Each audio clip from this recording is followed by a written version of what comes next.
Assalamualaikum warahmatullahi wabarakatuh. Hamdan wa syukran lillah, salatan wa salaman ala rasulillah wa ala alihi wa sahbihi wa mawala. La hawla wa la quwata illa billah, amma ba'dah. Saudaraku kaum muslimin wal muslimat rahimakumullah, ada satu makalah yang sangat menarik untuk kita sampaikan pada pertemuan kita kali ini, terkait dengan cara bagaimana menjadikan amal ibadah kita menjadi amal ibadah yang lebih berkualitas, menjadi amal ibadah yang lebih sempurna, sehingga amal ibadah itu menjadikan wasilah perantara kita untuk benar-benar sampai usul di hadapan Allah Subhanahu wa Ta'ala. Ada 4 hal yang disampaikan, yang termaktub di dalam kitab Khazinatul Asrar. 4 hal ini menjadi salah satu penyempurna amal ibadah kita yang kita tidak bisa mengabaikan. Karena tanpa 4 hal ini, maka amal ibadah kita bisa dikatakan tidak bernilai. Tanpa 4 hal ini, bisa dipastikan amal ibadah kita tidak bisa dikatakan sebagai amal yang sempurna. Apakah kemudian 4 hal itu? Yang pertama adalah bahwa seluruh amal kita, baik itu muamalah, aktivitas-aktivitas, kegiatan, rutinitas, pekerjaan, atau apapun, atau bahkan puncaknya amal ibadah, itu membutuhkan 4 hal. Yang 4 hal inilah, seperti yang sudah saya sampaikan tadi, benar-benar kita harus tahu, benar-benar kita harus paham. Maka dengan 4 hal ini, insya Allah kita akan bisa menjadikan seluruh amal ibadah kita terutama dan amal-amal yang lain menjadi amal ibadah, dan seluruh amal yang akan membawa manfaat, yang akan membawa kesempurnaan, bahkan akan puncaknya menjadikan wasilah sampainya kita kepada Allah Subhanahu wa Ta'ala. Yahtaju ilan niyat inda syuru'ihi wa illa fala. Mohon maaf, yang pertama adalah yahtaju ilal ilmi bihi qabla syuru'ihi wa illa kana ma yufsiduhu aksarun mimma yuslihuhu. Yang namanya amal ibadah itu, yang namanya amal apapun itu, sangat butuh dengan yang namanya ilmu. Sebelum kita melakukan amal ibadah itu, jauh-jauh hari sebelumnya, persiapan-persiapan kita, tidak ada yang lebih penting kecuali mempersiapkan diri kita dengan ilmu sesuai dengan amal yang akan kita kerjakan.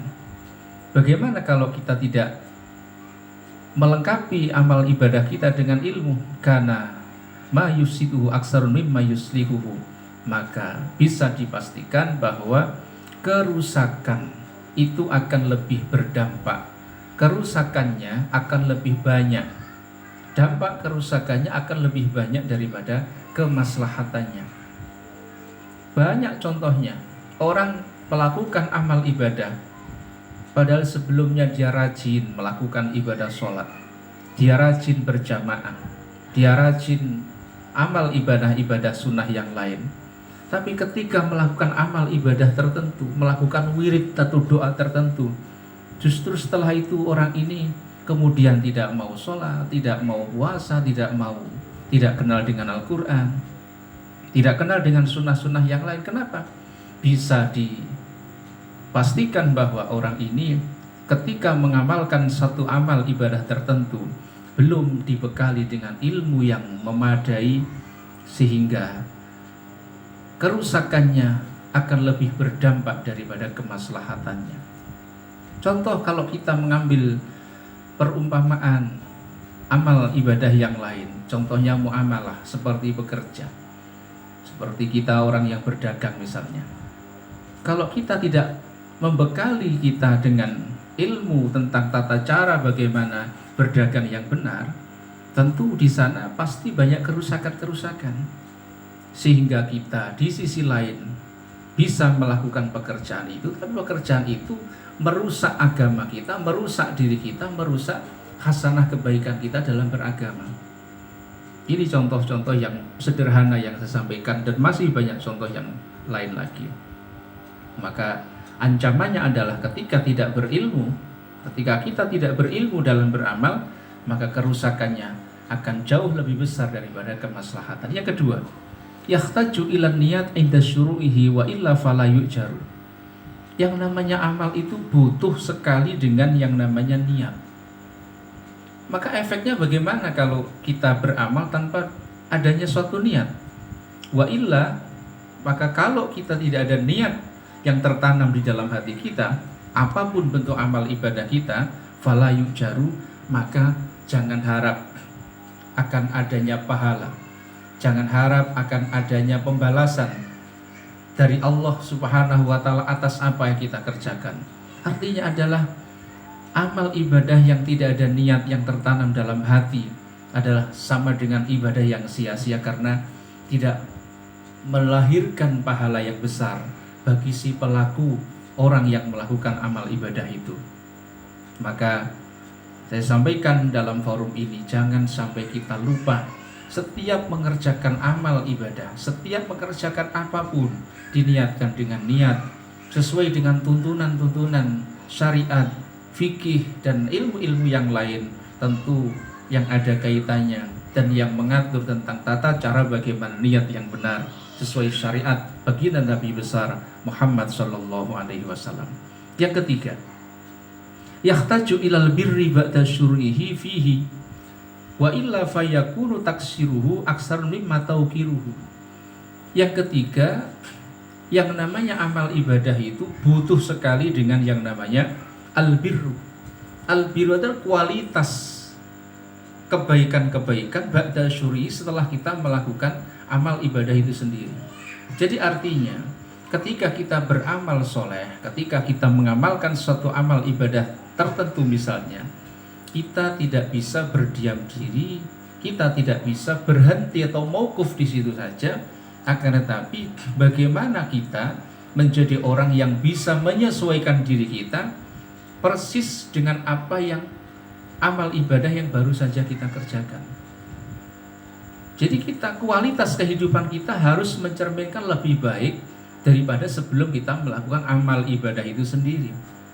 Orang yang sholat, ketika dibandingkan dengan orang yang belum sholat, kualitas hidupnya, kualitas akhlaknya, kualitas mentalnya, kualitas kepribadiannya harusnya lebih bagus daripada orang yang belum mengerjakan amal ibadah sholat. Karena apa? Ada satu tuntutan di dalam amal ibadah itu adalah menunjukkan kualitas baik setelah kita melakukan amal ibadah itu. Ini sesuatu hal yang tidak bisa kita kesampingkan. Maka apa efeknya? Apa bahayanya? Wa illa fayakunu taksiruhu aksarun mim tauqirihi. Maka kenikmatan yang kita rasakan, nilai-nilai daripada amal ibadah itu sendiri akan lebih pendek kita rasakan daripada keberlangsungan daripada apa yang kita nikmati. Contoh yang paling gampang, karena kita tidak bisa bercermin dengan amal ibadah itu, ketika kita tidak atau belum bisa menyesuaikan diri menjadi orang pribadi yang lebih baik setelah mengamalkan amal ibadah tertentu, sehingga kelezatan, kenikmatan, lazat daripada amal ibadah itu pendek. Banyak kita jumpai atau mungkin kita sendiri merasakan setelah kita sholat, mungkin pada saat sholat itu aja kita merasakan kenikmatan itu, tapi setelah itu hilang rasa nikmat itu. Nah, kenapa hal ini bisa terjadi? Karena kita setelah atau setiap melakukan amal-amal ibadah, kita tidak mau memposisikan diri kita, kita tidak mau menjadikan diri kita menyesuaikan keadaan bahwa kita adalah pengamal amalan amal soleh, maka kita harus menjadi orang yang soleh duluan daripada orang yang belum melakukan amal soleh itu sendiri. Dan kalau itu tidak kita lakukan, maka jangan harap kenikmatan-kenikmatan, kelezatan-kelezatan amal ibadah itu bisa kita rasakan keberlangsungannya. Paling lama kita pada saat sholat itu aja, paling lama pada saat kita membaca Al-Quran itu aja, paling lama kita ketika berzikir saja. Tapi setelah itu tidak kita lakukan, perasaan dan rasa-rasa kelezatan itu sudah barang tentu tidak bisa kita rasakan. Itu bahayanya orang yang mengabaikan, menyesuaikan diri menjadi orang yang baik, tampak kebaikannya setelah melakukan kebaikan itu. Yang keempat, yang terakhir adalah yahtaju ilal ikhlas inda taslimihi ilallah wa illa fayaruddu amaluhu alaihi wa la yaqbalu minhu. Ikhlas itu menjadi tuntutan juga di antara 4 hal yang sudah saya sampaikan sebelumnya. Maka keikhlasan itu menjadi sesuatu hal yang sangat diharapkan, sangat dibutuhkan di setiap amal perbuatan yang kita kerjakan. Maka bagaimana jadinya kalau amal perbuatan itu tanpa kita hiasi, tanpa hadirnya sebuah keikhlasan? Maka fayaruddu amaluhu, maka bisa dipastikan amal ibadah kita apapun bentuknya, fayaruddu amaluhu, maka akan tertolak seluruh amal ibadah kita. Wala yaqbalu minhu, dan tidak akan diterima oleh Allah Subhanahu wa taala. Naudzubillah min dzalik. Maka jangan sampai kita beramal tidak bisa berbuat ikhlas. Jangan sampai kita beramal tidak bisa berbuat baik dengan amalan itu sendiri. Maka jangan sampai kita beramal lupa tidak niat. Dan juga terutama adalah ketika kita beramal jangan pernah meninggalkan ilmu daripada amal itu sendiri. Inilah 4 hal yang menjadikan amal ibadah kita menjadi lebih sempurna, dan puncaknya akan menjadi wasilah jalan kita untuk menuju pada Allah Subhanahu wa taala. Seluruh amal ibadah kita akan dinilai kelak di yaumul qiyamah, di yaumul hisab, menjadi amal yang bisa membanggakan diri kita sebagai pengamalnya. Demikian sekelumit tentang nilai-nilai amal untuk menuju kesempurnaan yang bisa sampaikan. Semoga bermanfaat. Aqulu qouli hadza astaghfirullahaladzim li wa lakum. Assalamualaikum warahmatullahi wabarakatuh.